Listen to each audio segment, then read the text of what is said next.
देखो आज का हमारा टॉपिक बेसिकली क्या है, कैश बजट। असल में कैश बजट में हमने ना कुछ भी इसमें कुछ है ही नहीं समझने वाला। इसमें सिर्फ सीधी सीधी बातें हैं। इसमें डायरेक्ट हमने कहाँ से स्टार्ट करना है, सवालों से स्टार्ट करना है। ठीक है ना।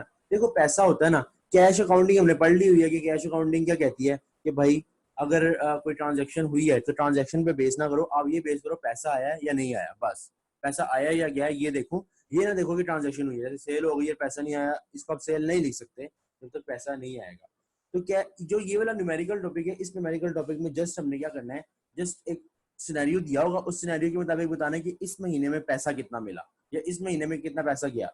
जैसे फॉर एग्जांपल मैं आपको एक एग्जांपल से समझाता हूँ। एक एग्जांपल क्वेश्चन लिखने लो, ठीक है, और उसके मुताबिक समझाऊंगा। देखो यार ये सवाल है आपके आगे।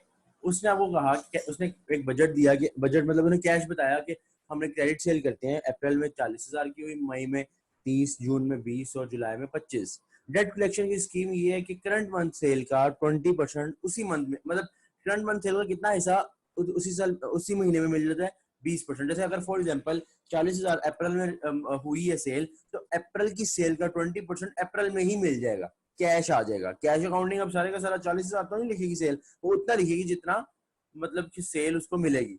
प्रायर मंथ के एक माह पहले की सेल का कितने परसेंट, 60% मिलेगा। सेल 2 मंथ प्रायर के 2 महीने पहले की सेल का 10% मिलेगा। कैश डिस्काउंट 5% है और इरिकवरेबल डेट 5% है। पूछा जुलाई में टोटल कैश कितना मिलेगा। वैसे तो जुलाई की सेल 25,000 है, लेकिन जुलाई में कैश कितना मिलेगा। तो हम देखते हैं कि जुलाई में कैश इस निकालने का तरीका क्या है। हम क्या करेंगे, सबसे पहली चीज क्या है कि 20% तो उसी मंथ की सेल के जो कैश है 20% उसी माह मिल जाएगा। जैसे जुलाई अगर हमने देखना है तो जुलाई में जो करंट मंथ की सेल है जो कि 25,000 है, जुलाई की 25,000 सेल है ना, 25,000 का कितने परसेंट जुलाई में मिल जाएगा, 20%। करंट मंथ की सेल 20%, यानी कि 5,000। 5,000 कैश है, हमने निकालना है असल में कैश जो रिसीव हो रहा है। मैं यहाँ पे कैश लिखूंगा, प्रॉपर जो कैश रिसीव हो रहा है 5,000 रिसीव हो जाएगा करंट मंथ में। ठीक है। अच्छा, प्रायर मंथ सेल मतलब पिछले माह का कितने परसेंट मिलेगा, 60%। यानी कि जुलाई में जून का कितने परसेंट मिलेगा, जून एक माह पहले है, प्रायर मंथ है, पिछला मंथ है, उसका कितने परसेंट जुलाई में मिलेगा, 60%। यानी कि जुलाई में प्रायर मंथ जो कि जून है, जिसकी सेल कितनी है 20,000, उसका 60% आपको कब मिलेगा, जुलाई में, यानी कि कैश की फॉर्म में आएगा।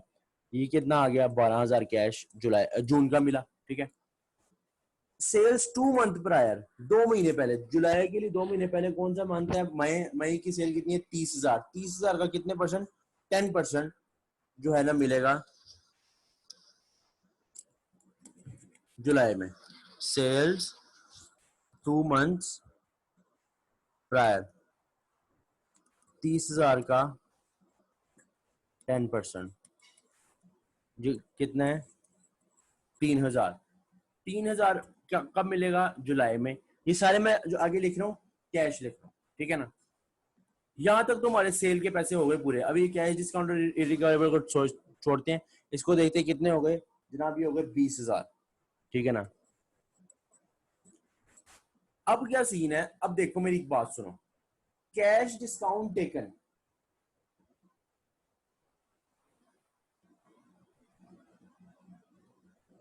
अगर हम बात करें ना कैश डिस्काउंट टेकन की, देखो कैश डिस्काउंट का क्या सीन होता है।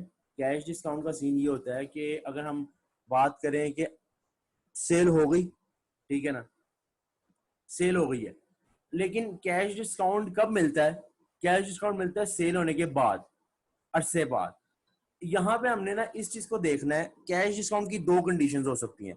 क्या ये है cash discount taken, cash discount taken कि उसने कैश डिस्काउंट ले लिया, अगले बंदे ने, जो बंदा जिसे हमने सेल की थी क्रेडिट पे, उसने कैश डिस्काउंट ले लिया। अगर उसने यहाँ लिखा होता ना कैश डिस्काउंट ऑफर्ड, ऑफर्ड का मतलब है अभी उसने लिया नहीं है डिस्काउंट, या cash discount offered but the customer hasn't क्या कहते हैं वो उसने डिस्काउंट नहीं लिया, जो भी इंग्लिश में लिखा होगा, उसने डिस्काउंट अवेल द डिस्काउंट।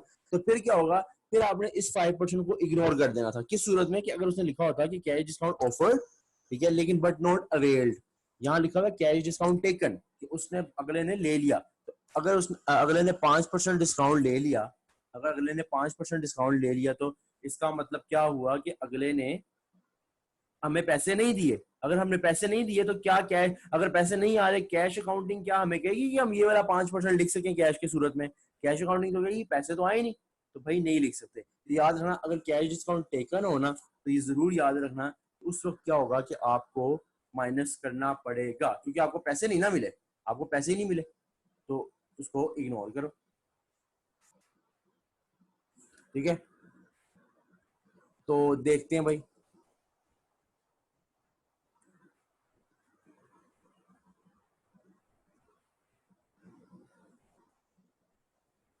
अच्छा, यहाँ पे एक कंडीशन है, एक कंडीशन, सॉरी, मैं एक पॉइंट यहाँ पे जहन में रखना। देखो, उसने ना डेट कलेक्शन की स्कीम बताई है कि टोटल पैसों में से सारा हिस्सा कहाँ पे जाता है।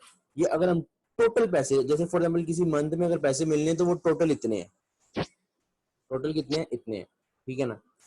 टोटल पैसों का 20% जो है ना, वो आता है उसी मंथ की सेल से। फिर टोटल मंथ के अंदर 60% आता है उसे पिछली मंथ की, 10% उसे पिछले मंथ की, ठीक है ना। अगर टोटल देखें, टोटल 100% है।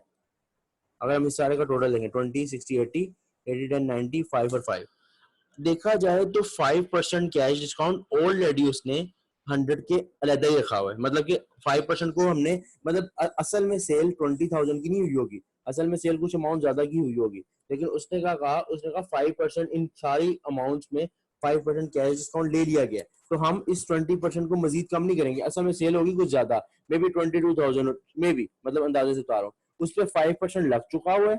और अब बाकी सेल जो है वो कितना है, बाकी सेल का सीन ये है कि बाकी सेल जो है वो 20,000 रह गई है। ये पॉइंट पे जरा गौर से फोकस करना, दोबारा सुन लो। असल में आप लोगों ने सारे जो जितना भी पैसा मिलना था, उस पैसे का 20% उसी उसी मंथ में का 20% मिल गया, पिछले माह का 60%, उससे पिछले माह का 10%, ये तीनों तो मिला के हो गए ना 90%। ठीक है, जो कि ये अमाउंट है 2000, 20,000 ऑलरेडी एडजस्टेड है, मतलब इसमें से ऑलरेडी डिस्काउंट माइनस हो चुका है, क्योंकि उसने देखो क्या बोला है, कैश डिस्काउंट टेकन 5% से अलहदा से लिखा है। अगर उसने लिखा होता ना सारी अमाउंट से लिख दी होती, और नीचे लिखा होता कि कैश डिस्काउंट इसमें से भी माइनस करना है, या कैश डिस्काउंट इस अमाउंट पे है, तो फिर हम 20% पे पहले लेते, 5%। यहाँ पे क्या, ऑलरेडी कोई अमाउंट ज्यादा थी, कोई ज्यादा अमाउंट थी, उस पर लग गया हुआ है। आपको सिर्फ कौन सी अमाउंट लेनी है, जो कैश आपको रिसीव हुआ है। 100% में से आपको कितना कैश रिसीव हुआ है, 90% रिसीव हुआ है। 90% मैंने 20,000 लिख दिया। 5% ऊपर वाला रिसीव क्यों नहीं हुआ? 5% ऊपर वाला रिसीव इसलिए नहीं हुआ क्योंकि वो कैश डिस्काउंट था, कैश डिस्काउंट था, अगले ने पैसे नहीं दिए तो हम कुछ भी नहीं करेंगे, ठीक है ना। अच्छा, तो देखो यार, अगर ऑलरेडी उसने अलग से कैश डिस्काउंट दिया है तो उसको तो हम इग्नोर करेंगे। 27 कैश रिसीव हुआ।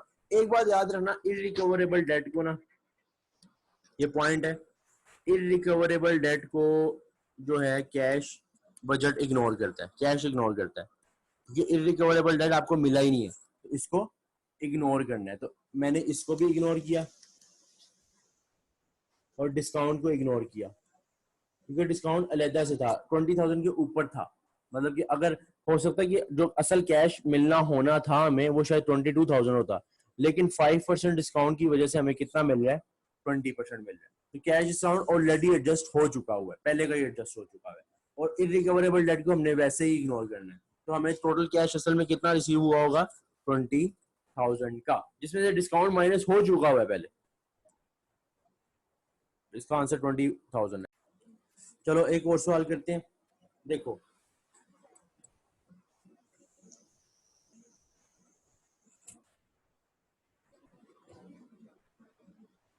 जून की सेल्स है 80,000, जुलाई की भी 80,000, अगस्त की भी 80,000, ठीक है, सितंबर की भी 80,000, मतलब फिक्स सेल्स है। अब सीन क्या हुआ कि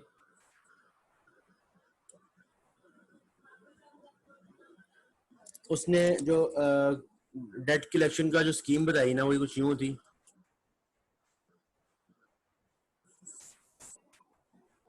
कि करंट ईयर का 10%।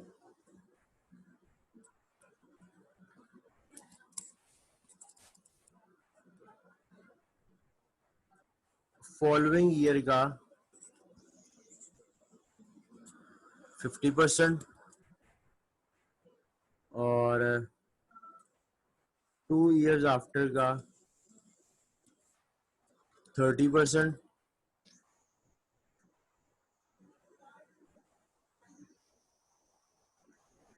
3 years आफ्टर का 10%। ठीक है, ये टोटल कितना हो गया? 100%। अब उसने एक्स्ट्रा से साथ में लिखा cash discount taken on all payments, मतलब कि सारे टोटल पे ऑन टोटल पेमेंट इज 5%। देखो जनाब, ये बात है, अभी टोटल देखो कितना, ये कितना हो गया? 100%। ये टोटल कितना है? 100%। इसमें देखो उसने सारा पहली पेमेंट पूरी की, ठीक है, उस पेमेंट के ऊपर उसने बात की कि cash discount taken on all payment 5%। ऊपर वाला केस क्या था? उसने 5% को उसी के अंदर एडजस्ट किया हुआ था। जो पेमेंट्स मिल रही थी वो थी 90%, और 5% जो क्या उसने ऊपर वाला 5% बताया कि 90% तो पैसे मिल गए, 5% इरिकवरेबल डेट हो गए, 5% का उसने डिस्काउंट ले लिया, वो हमने इग्नोर कर दिया। जितने पैसे में मिले थे हमने वो बता दिए। यहाँ पे उसने पहले टोटल पैसे बताए और उसने कहा डिस्काउंट बाद में खुद एडजस्ट कर लेना। अब देखते हैं, वो पूछ रहा है भाई मुझे बताओ जून की सेल्स। अब मैंने क्या बताया, जून की सेल्स का करंट ईयर में कितना मिल जाएगा? जून की सेल्स का 10%, यानी 80,000 अगर सेल है तो 80,000 का 10%, 8,000 जो है ना जून में, जून का ही मिल जाएगा, जून की सेल्स का ही मिल जाएगा। फॉलोइंग का मतलब है अगले साल का। भी ऐसे भी होता है कि अगले साल के पैसे अगले महीने के पैसे आपको एडवांस में मिल रहे हैं, तो फॉलोइंग ईयर का कितने परसेंट? 50%।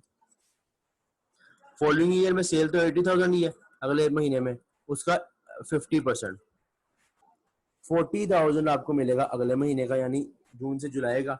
आगे अगस्त का कितने? 2 years आफ्टर की सेल का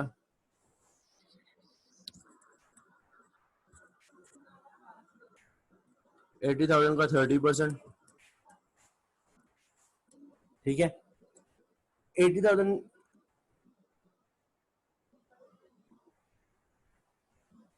का 30% है 24,000। ठीक है, उसके बाद 3 years आफ्टर मतलब सितंबर का है, वो भी 80,000 ही, उसका कितने परसेंट है? 10%। अब देखो ये आ गया 8,000, 8,000, 8,000, 16,000, 40,000 हो गया 56,000। ठीक है, और ये आ जाएगा 80,000। ठीक है ना, 80,000 उसको रिसीव होगा जून में, 80,000 उसको रिसीव होगा तमाम हमने डेट कलेक्शन के बाद जून में। लेकिन 80,000 सारा का सारा रिसीव नहीं होगा। उसने कहा कि कैश डिस्काउंट उसने ले लिया पेमेंट पे, कितना? 5%। अब लो इसके ऊपर कैश डिस्काउंट जो उसका 5% टोटल अमाउंट पे, 80,000 का 5%, 4,000 का डिस्काउंट, और असल कैश उसको कितना मिलेगा? 76,000। ये क्या था कि 100% पेमेंट उसने पेमेंट स्कीम अलग बताई थी, और उसने बाद में कहा कि कैश डिस्काउंट जो है ना उसमें कमी करनी है टेकन। ऊपर में उसने ऐसा नहीं किया, ऊपर में उसने पेमेंट से लगा रखी 90%, और कहा कि और 100% नहीं बताई, 90% बताई। मतलब उसने क्या किया, कह लो कि उसने ना इस तमाम में ना पहले ही एडजस्ट कर दिया था, यही 90% था। और वो कहा कि 4,000 इसके अंदर किसी तरह एडजस्ट था, और उन्होंने कहा जो फाइनल आंसर आएगा वही है ऊपर वाले सवाल में। लेकिन इसमें उसने अलग से बताया, तो यहाँ पे हम इसको कंसीडर करेंगे, क्योंकि उसने बोला कि एडजस्ट, यहाँ पे एडजस्टेड नहीं था, यहाँ पे 100% पहले पेमेंट बताई और एडजस्टमेंट बताई, ऊपर ऑलरेडी एडजस्टेड था। ये सीन है, इस तरह फर्क होगा दोनों में। लेकिन असल चीज आएगी, असल में असल चीज आपको आएगी जो आपको ये समझ आनी चाहिए कि करंट ईयर, फॉलोइंग ईयर ये है, तो अगर प्रायर ईयर है तो वो किस तरह है। अगला सवाल कुछ यूं है कि देखो, एक कंपनी एक कंपनी है जो हर हर महीने में ना 40,000 की करती है, हर महीने, जनवरी फरवरी मार्च अप्रैल, हर महीने ना 40,000 की करती है अपना सेल्स, ग्रोस सेल्स। यानी कि जनवरी से लेके दिसंबर तक उसके हर माह जो सेल होती है वो 40,000 पर मंथ होती है। सही है, और उसने कहा कि रिसीव 10% जो है ना वो कैश, मतलब 40,000 में जो है ना 10% जो है वो कैश सेल्स होती है, मतलब उसी वक्त, ऐसा नहीं कि उस मंथ में, नहीं, उसी वक्त कैश सेल्स होती है। और रिमेनिंग का क्या सीन है, रिमेनिंग 90% का क्या सीन है, रिमेनिंग 90 बन जाता है ना, 40,000 का 10% अगर कैश हो गया, कैश तो कैश है, वो तो मिलेगा, वो तो हो जाता है, ठीक है ना, उसी वक्त मिल गया ना। बकाया 90% के बारे में उसने बताया कि विद इन 1 मंथ, बाकी अमाउंट का विद इन 1 मंथ 40% मिलेगा, ठीक है, विद इन 2 मंथ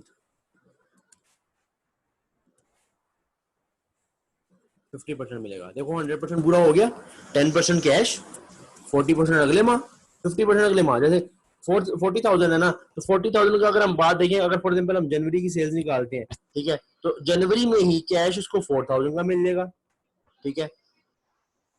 अगले माह उस बाकी 40% यानी कि 16,000 उसको अगले माह मिल जाएगा, और उससे अगले माह 20,000 सॉरी मिल जाएगा, उसका पूरा का पूरा 40,000 मिल गया ना उसको, यानी कि 100% पूरा होने का मतलब होता है उसकी पूरी कैश हो गया। अब उसने नीचे लिखा कि सेटलमेंट डिस्काउंट यानी कि कैश डिस्काउंट 4%। अब उसने अलहदा से लिखा डिस्काउंट 4%, इसका मतलब है कि यहाँ पे एडजस्ट करेंगे। क्यों यहाँ पे एडजस्ट करेंगे, क्यों, क्योंकि देखो 100% पूरा हो गया, 10% कैश और 90% की क्रेडिट सेल है, 100 पूरा हो गया, मैंने बताया 100 पूरा हो गया, सेटलमेंट डिस्काउंट अलहदा से दिया 4%, उसको फिर एडजस्ट करेंगे। हमने बताना क्या है कि जून में कितना कैश रिसीव हुआ, ये ऊपर सवाल था सारा। अब देखो जून की अपनी सेल भी कितनी होगी, 40,000। पहली बात, जून की अपनी सेल में से जो जितनी कैश सेल्स है उतना तो कैश मिल जाएगा, ठीक है, यानी कि 40,000 का जो 10% है वो तो मिल जाएगा उसको, कितना, 4,000, ठीक है।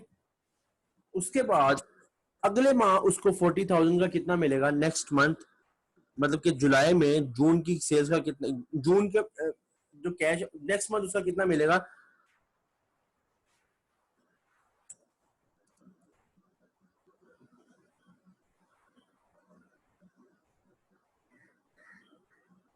अच्छा, हमने जून के कैश निकालना है, जून के कैश का मतलब है कि उसने बोला विद इन 1 मंथ, मतलब कि जून में ही हमने देखना है, 1 जून में उसी साल उसी महीने का कैश मिला, 1 जून में उससे पिछले माह का आएगा ना, क्योंकि देखो अगर हम देखें मई, तो मई का कुछ हिस्सा मिलेगा उसको 1 महीने के बाद, मतलब जून में।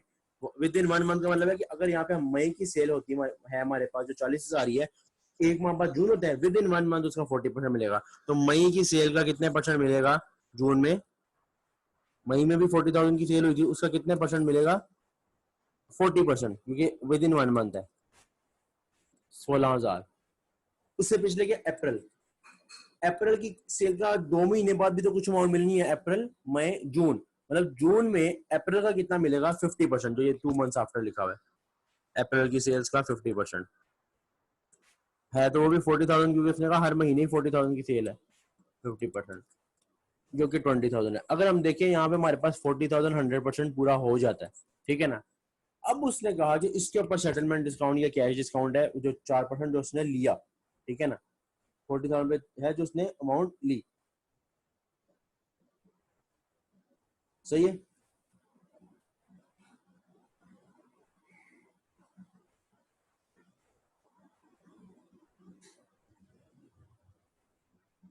तो देखते हैं 40,000 पे कितने परसेंट, 4% है, 40,000 का मैं लिया 4%, ये आ गया 1,600, डिस्काउंट माइनस करो, ये कितना आ जाएगा 38,400। तो ये मैंने ये किया 4% डिस्काउंट को, ट्रेड डिस्काउंट तो ऑब्वियसली ट्रेड डिस्काउंट तो उसी वक्त आपको मिलता है ना, वो तो इनवॉइस, वो जब आपकी सेल आप करते हो ना, तो वो इसमें एडजस्ट हो चुका होता है, हो सकता है कि ये जो सेल की है 40,000 की, इसमें एडजस्ट पहले का एडजस्ट, ट्रेड डिस्काउंट पे नहीं वो कंफ्यूज करता आपको ना, वो देता है केस करता है, वो कैश डिस्काउंट पे आपको कंफ्यूज करता है सिर्फ, ठीक है। क्लियर हुआ है उसामा।